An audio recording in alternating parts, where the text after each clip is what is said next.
All right. What's up, everybody? Wes Mitchell here, GamecockCentral.com. A solo episode here of another Carolina podcast and a special episode here. The very first of our, I believe we're going to call our quarantine conversations. I don't know. If you got a better name for it, let me know. And if you have a request for a special guest on our quarantine conversations, let me know that as well. Hit me up on Twitter at Wes Mitchell GC. Or if you are a GamecockCentral.com subscriber, just hit us there on the Insiders Forum. But as you know by now, if you're listening to this, we've got our very first quarantine conversation guest, and a guy that I'm excited for you to hear from, excited for us to talk to.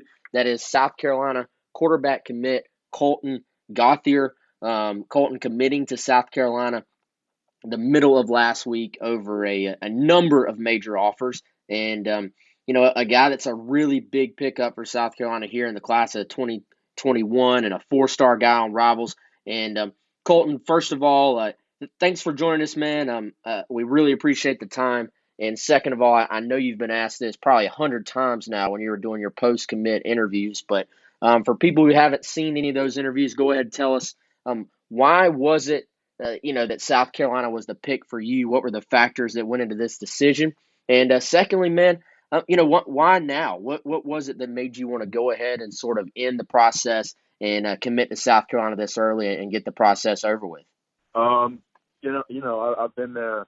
I think the most recent time I was there was my fourth time, and like every single time that I've been, just the feel when you walk in the facilities. My first time when I walked in, I definitely was not expecting, the facilities that they had. I was completely unaware of, what they had to offer, and so that kind of snuck up on me my first time. And so, they've always been, if not in the front of my mind, the back of my mind, always, I'm always thinking about South Carolina because, as soon as I walk up, I'm like, wow, look at this place. It's crazy. I didn't realize. And then, just building a relationship with Coach Muschamp was huge for me. Every single time we talked on the phone, every single time I was there, he was like, "You're our guy. We want you. You're top on the board. We don't want anybody else. You're our guy." So, just going back throughout the year, obviously going back to the Kentucky game and just being in that atmosphere was crazy. It was live. And, like I said, Coach Muschamp told me the same thing, like, you're our guy. And, I also was building a relationship with Coach Warner at the time. When he left, they hired Coach Bobo. Coach Bobo came by the school to come see me. And then my most recent visit was kind of the visit where I was like, okay, I want to just feel out Coach Bobo and feel out the new things that are in South Carolina right now and just get a good feel of this place one more time with all the new things here. So, I spent the day with Coach Bobo and meetings in the morning. I watched practice, obviously.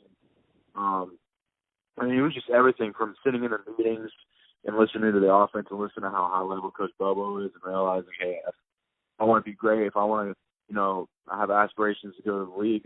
This is what you want. You want a guy that's smart and knows everything about the position. And on top of that, he played the position at a high level. So, it's a full package with Coach Bobo. And when I kind of knew that it was a done deal for me was when I sat down with Coach Muschamp that last time on that last visit, and he's like, I know I was expecting to hear something, like, well, there's this, like something different, but no. He said, you're our guy. You're still our guy. And so after he said that, I kind of realized, I was like, yeah, this is where I want to be. And this was after the meetings and the practice, and so it was kind of like the cherry on top for me.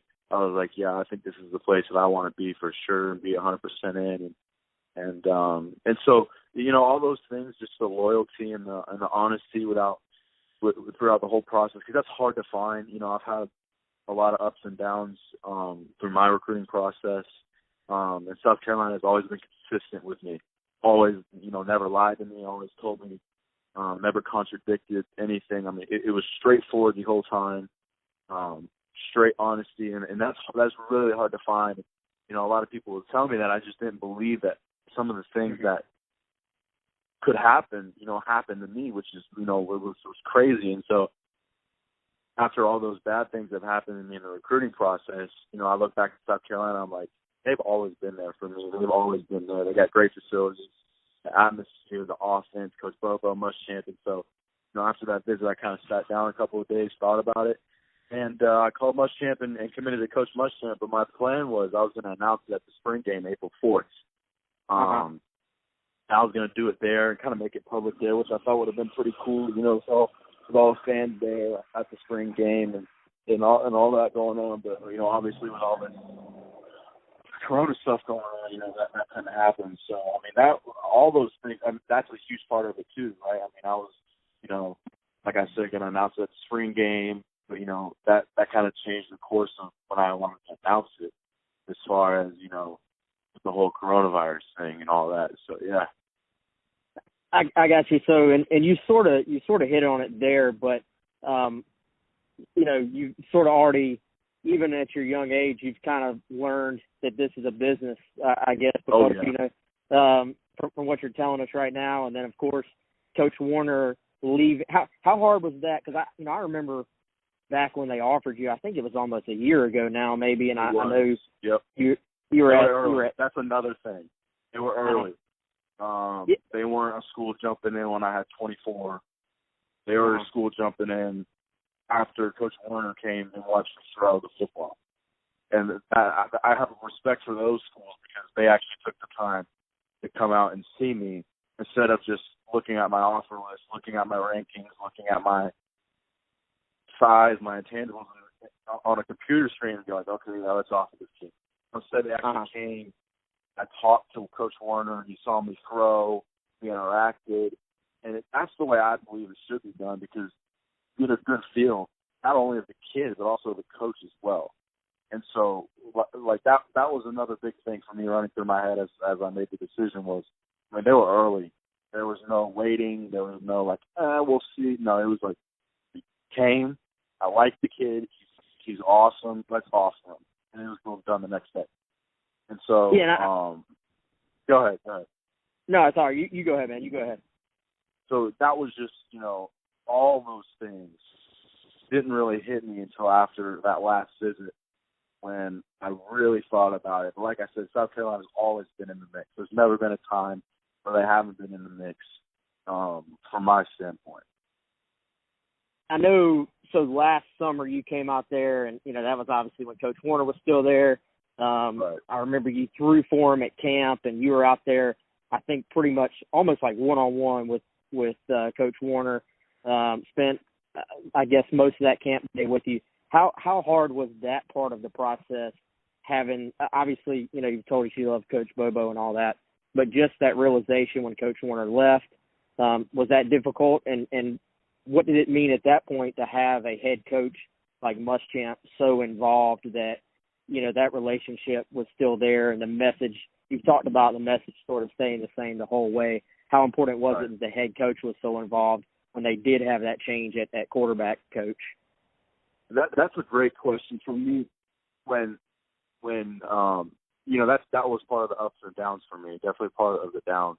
But what's crazy was when that happened, I think 3 or 4 of the other schools that I was really considering at the time all had the same thing happen. If it wasn't a position coach, it was the whole staff.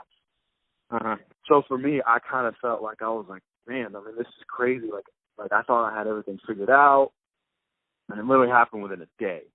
I mean, and that's the reality, and that's the business side that you're talking about. That it's hard as you know, if you're not mature, or, you know, you can't handle it properly. It can do really bad things and make kids make decisions that they aren't ready to make. And so, you know, going through that, you have to learn how to handle those things, you know, when they happen to you. So for me, yeah, it was definitely hard because we had built a great relationship. He'd come to my game. He'd watch me. So, yeah, I mean, we had a great relationship. Obviously, you know, at camp, we spent a lot of time together. I really like Coach Warner, but, yeah, when when he left, it was difficult for me. So kind of my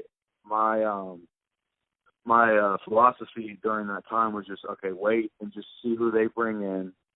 But exactly like you just said, having that relationship with Coach Muschamp was extremely important because a lot of times, I'm friends with a lot of the kids that are going through the same thing as me, and I tell them my stories and we listen to each other. And that's one thing is if the head coach doesn't have a relationship with you and the position coach leaves, it's 10 times more likely you're not going to go there because you built your relationship with that position coach, right? So that you feel like that's all you have. And so when that gets taken away from you, you just, depending on the type of kid you are, but most kids will just fail and they'll just be like, no, I'm not doing this. I got other places I can be. I'm going to go see those other places.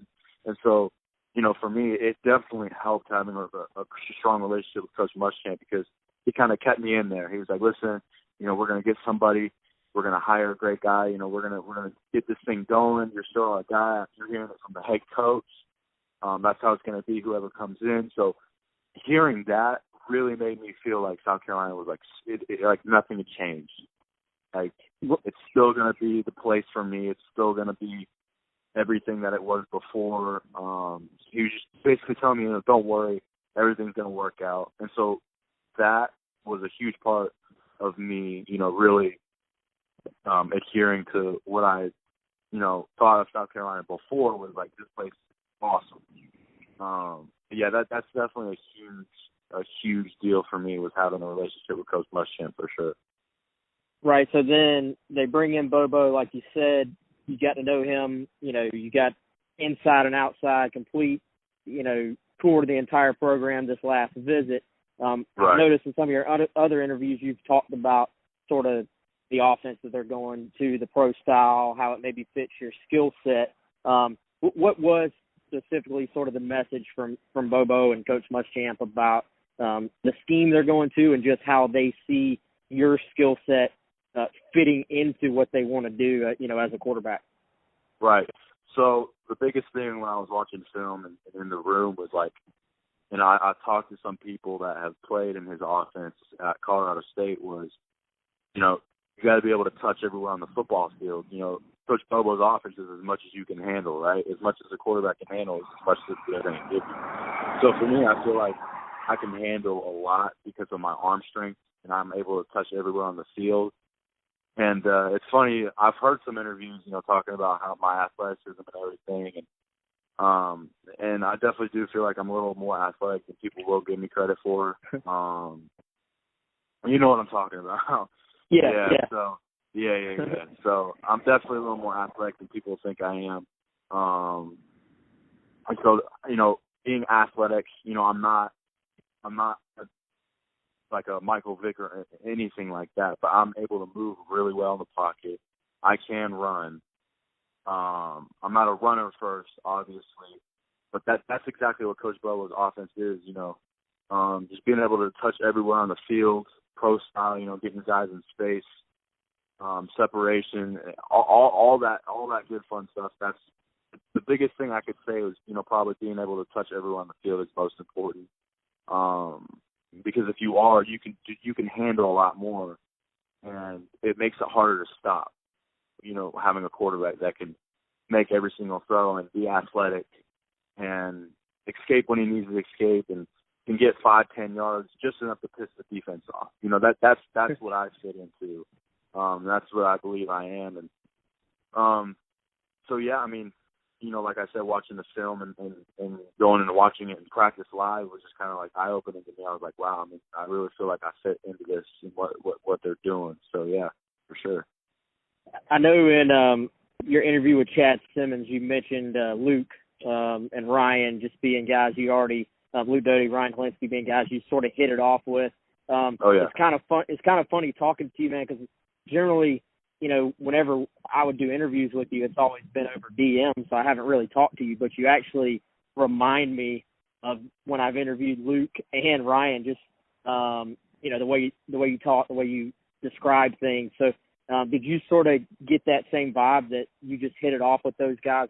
how well, I guess, have you gotten to know those guys just in your times on campus so far?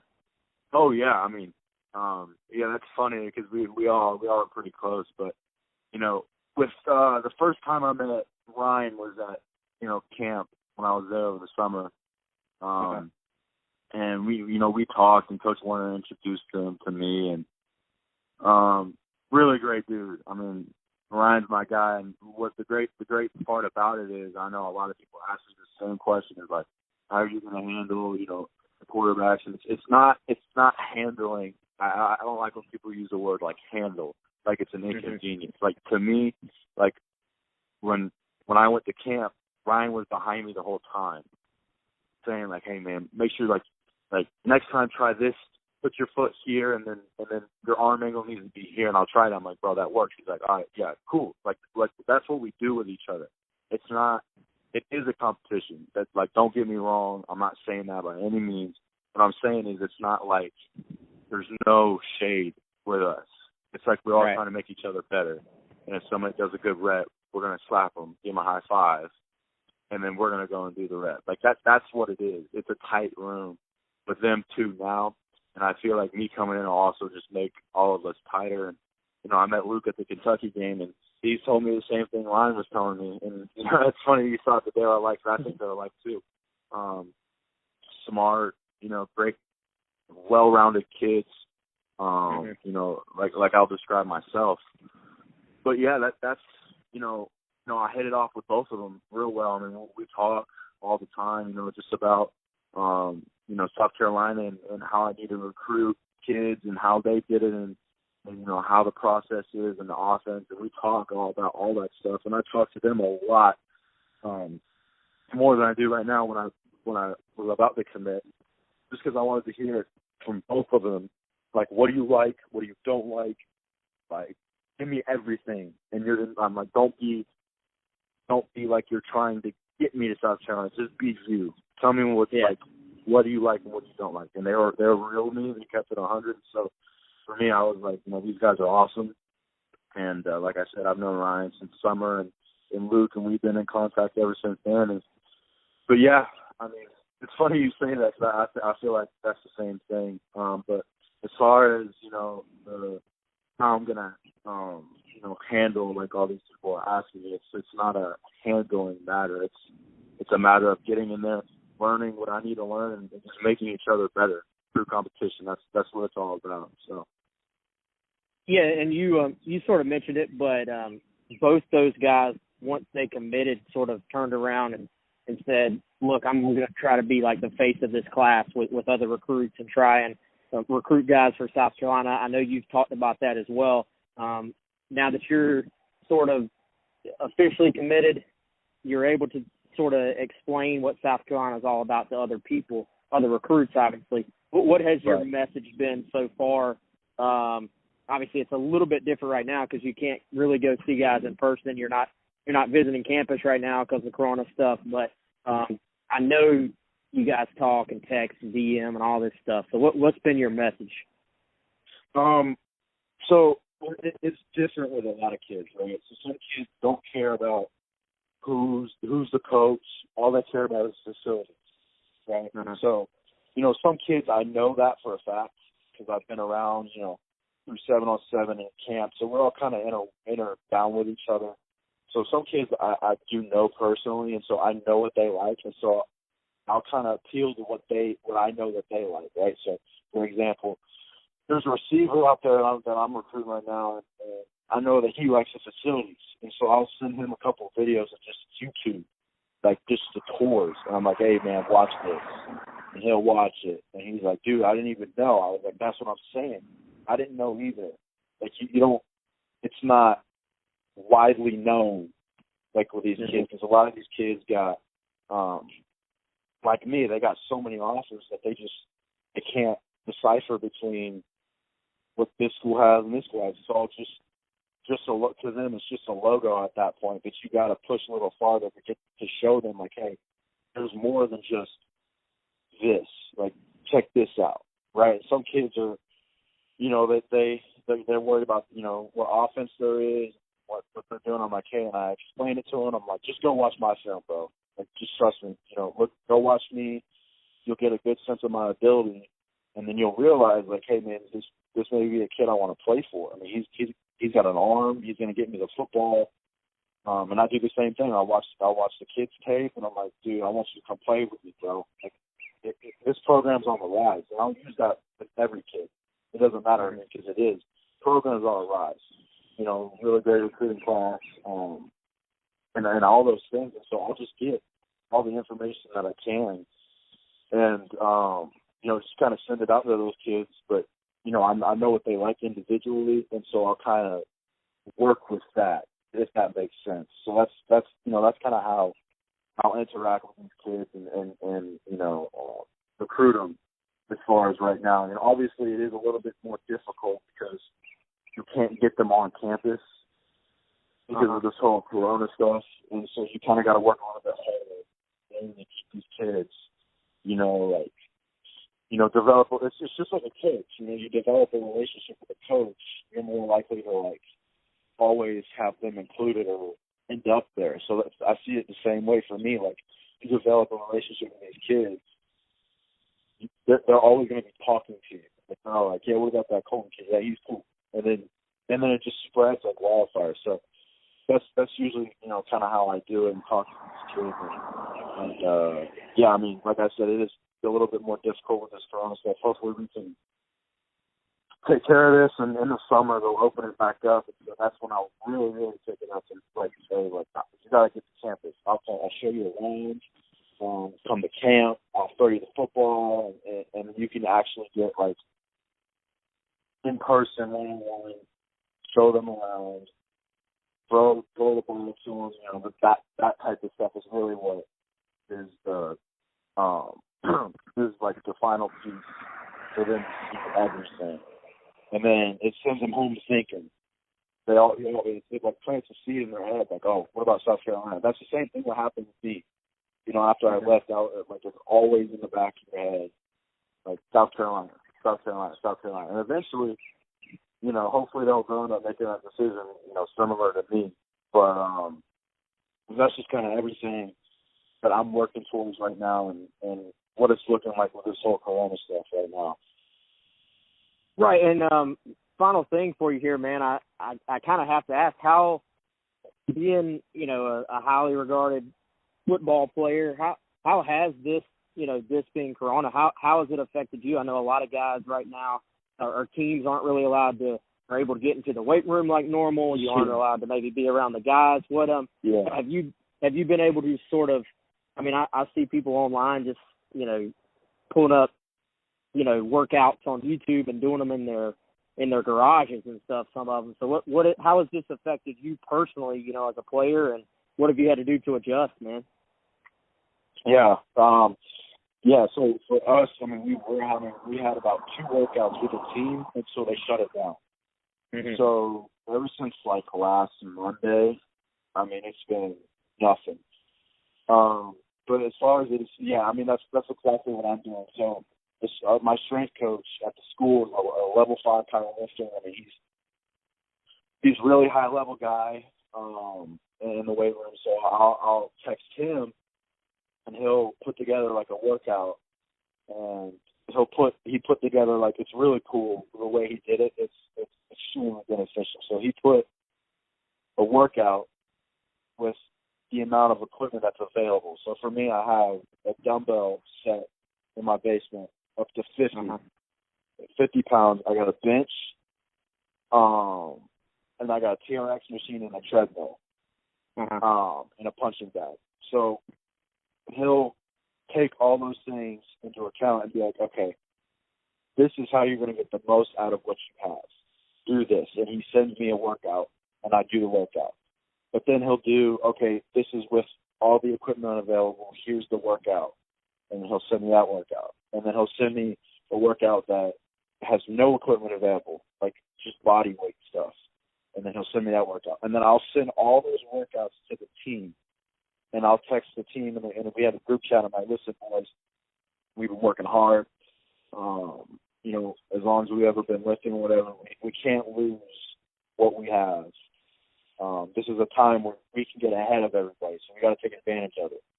So I'll send them the workout, make sure, check in on them, make sure they're doing their workouts. And then just kind of go from there. So, yeah, it is difficult. I'm obviously, I like to go outdoors. I like to go fish. I like to go home. I'm that kind of kid. So, being indoors for weeks, sure it takes a toll on anybody. But for me, I like getting out, being active, going to the weight room. I enjoy going to the field and throwing. I enjoy working on that stuff. It's not an inconvenience for me, so it just makes it all the more challenging and motivating to okay, well, there's no excuse. You still got to do this. You still got to do these things to get better. And so, for me, it's all about just keeping my guys in sync, my team, make sure they're doing what they're supposed to do, make sure I do what I'm supposed to do, and just try to maintain at least, what I have now. But it does give me a lot more time to, work on the mental side of the game as well, watching film, breaking down film, coverage. Because there's still a lot to learn for me before I step in, to the Carolina quarterback room. There's still a ton for me to learn before that point. So I'm using now as kind of that time where I can grow on that side of the game and see it as an advantage for me on some other kids. So that's kind of how I'm viewing it. It definitely does suck, but there are definitely some positives that are built into this whole corona thing. Yeah, and it sounds like you got a great resource with your strength coach, and his knowledge and being able to send that stuff out. So Right. That's awesome. You can sort of take advantage of that. Well, cool, man. Dude, definitely appreciate the time. You gave us a lot of time here today, man. Great answers. Appreciate you sort of letting the Gamecock fan base get to know you a little bit. Have y'all looked into when you're going to arrive at Columbia yet? Or a lot of the guys enroll early? So I'll definitely be in early, so I'll be there in January. Okay, cool. Awesome, man. Well, again, like I said, I appreciate the time. Keep working hard, and we'll be down there to watch you play once things get back to normal, and hopefully we get to have a full football season this year, man, and we'll be watching you, and then we'll see you in Columbia here in January, man. So I appreciate the time, awesome. And we'll talk to you soon, okay, man? Yes, sir. I appreciate it.